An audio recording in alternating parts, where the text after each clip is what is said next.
Are serial killers more common in America than we think? Clark Perry Baldwin has lived in Waterloo, Iowa, Springfield, Missouri, and Newport News, Virginia. Baldwin worked as a truck driver the majority of his career.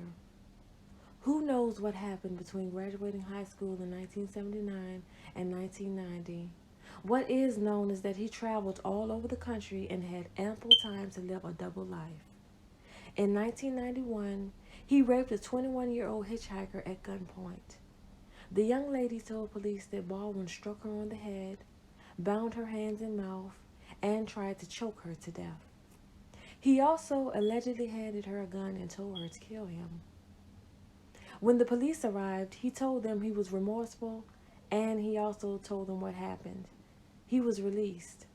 Charges were eventually dismissed because the victim refused to return to Texas. From there, his crimes got bolder. The bodies of 3 women were found in Wyoming and Tennessee in 1992. The woman from Tennessee, Pamela McCall, was 24 weeks pregnant. She was 33 at the time of her death. The 2 women in Wyoming were named I-90 Jane Doe and Bitter Creek Betty, based on the locations of where their bodies were found. The first victim in Wyoming was found in March 1992 near the Bitter Creek truck turnout on Interstate 80 in southwestern Wyoming by a female truck driver. It was determined by an autopsy report that she suffered head trauma consistent with strangulation, and that her body had most likely been in the snow since October of 1991. The following month, the Wyoming Department of Transportation workers found the partially mummified body of a pregnant woman in a ditch of Interstate 90 near Sheridan in northern Wyoming.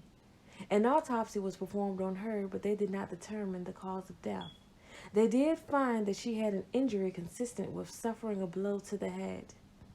Court records indicate that both victims were believed to be in their late teens or early 20s. It is believed that Baldwin preyed on young women that frequented truck stops. They would perhaps travel with him and end up getting raped and murdered by him. Baldwin, 58 at the time of his arrest, May 6, 2020, was found after Tennessee reopened the McCall case in April 2019. They created a DNA profile of the suspect using DNA recovered from the crime scene. They put the profile in a national database, and it came back as a match for a suspect in the 2 unsolved homicides in Wyoming. Baldwin became a suspect after a relative uploaded DNA to a genealogy site that later became linked to crime scene evidence. Investigators went through all the partial matches, and through the process of elimination, they ended up with Baldwin and started checking out his background.